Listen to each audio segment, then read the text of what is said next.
নমস্কার, আমি বৃষ্টি। রিল বৃষ্টিরা চ্যানেলে সকলকে স্বাগত জানাচ্ছি।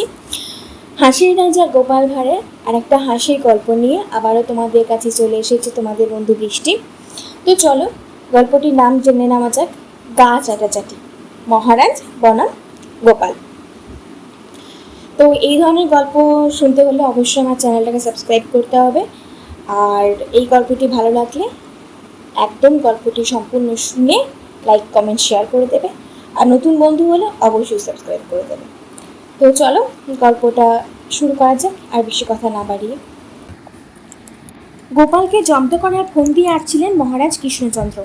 বেটা গোপালকে হাড়ে হাড়ে জব্দ করতেই হবে।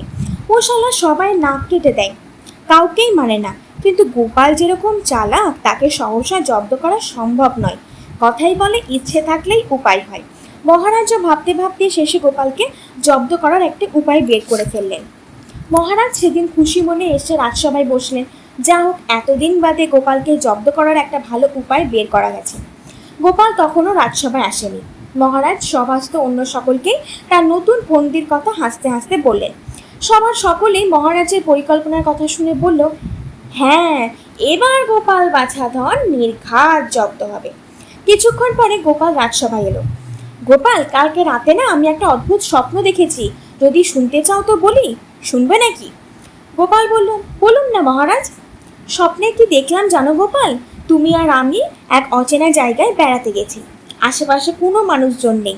দুপাশে দুটো বিরাট দিঘি, আর মাঝখানে সরু পায়ে চলার পথ। একটা দিঘি ক্ষীরের আর একটা গুড়ের। তুমি আর আমি সেই সরু পথ ধরে হাঁটছিলাম। তুমি পা ফসকে একেবারে গুড়ের দিঘিতে পড়ে গেলে, আর আমি পা ফসকে একেবারে গিয়ে পড়লাম ক্ষীরের দিঘিতে। তারপরে আমার ঘুমটা ভেঙে গেল। মহারাজ কৃষ্ণচন্দ্রের মুখে স্বপ্নে বিবরণ শুনে একমাত্র গোপাল বাদে সভাস্থ সকলেই হো হো করে হেসে উঠলেন। সকলে ভাবল গোপাল এবার জব্দ হয়েছে। রাজসভার পণ্ডিত আবার ঠাট্টা করে গোপালকে জিজ্ঞেস করলেন, দেখো তো বাবু, তোমার গায়ে গুটু লেগে আছে কি না? গোপাল মুখ বেজার করে মহারাজ কৃষ্ণচন্দ্রকে বলল, আমিও ঠিক একই স্বপ্ন দেখেছি, অর্থাৎ আপনি ক্ষীরের আর আমি গুয়ের দিঘিতে পা ফসকে পড়ে যাই। মহারাজ কৃষ্ণচন্দ্র উৎফুল্ল হয়ে বললেন, তাহলেই বোঝো তুমিও সেই একই স্বপ্ন দেখেছো, অর্থাৎ তুমি নিজেও দেখেছো যে তুমি গুয়ের দিঘিতে পা ফসকে পড়ে গেছো। কি বলো? হ্যাঁ মহারাজ। মহারাজের কথা শুনে এবং গোপালের স্বীকারোক্তি শুনে সভাস্থ সকলে আবার হো হো করে হেসে উঠল।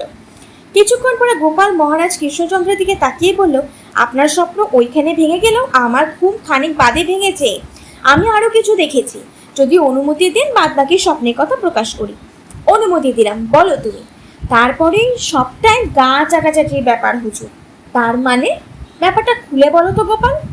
আপনি ক্ষীরের দিঘি থেকে উঠলেন, আমি সেই গুয়ের দিঘি থেকে কোনো রকমে পাড়ে উঠলুম। জায়গাটা ভীষণ অন্ধকার, আমাদের দুজনের গায়ে আঠালো পদার্থ লেগে রয়েছে। আপনি বললেন, গোপাল এসো আমরা পরস্পরের গা চাটি। আমি আপনার প্রস্তাবে রাজি হয়ে গেলাম। তারপর আপনি আমার গা চাটতে লাগলেন, আমি আপনার গা চাটতে থাকলাম। মানে সবটাই গা চাটাচাটির ব্যাপার, আর কি। বলা বাহুল্য, শেষ পর্যন্ত মহারাজ কৃষ্ণচন্দ্রই গোপাল ভাঁড়ের কাছে ভীষণভাবে জব্দ হলেন। তো এই গল্পটি তোমাদের যদি খুব ভালো লেগে থাকে তাহলে প্লিজ প্লিজ গল্পটি শোনার পরে চ্যানেলটাকে সাবস্ক্রাইব করে দিও, আর লাইক কমেন্ট আর শেয়ার প্রচুর প্রচুর প্রচুর করো। তো আজকের মতো বিদায় নিচ্ছি, আবারও চলে আসবো গোপাল ভাঁড়ের একটা মজার গল্প নিয়ে পরের দিন।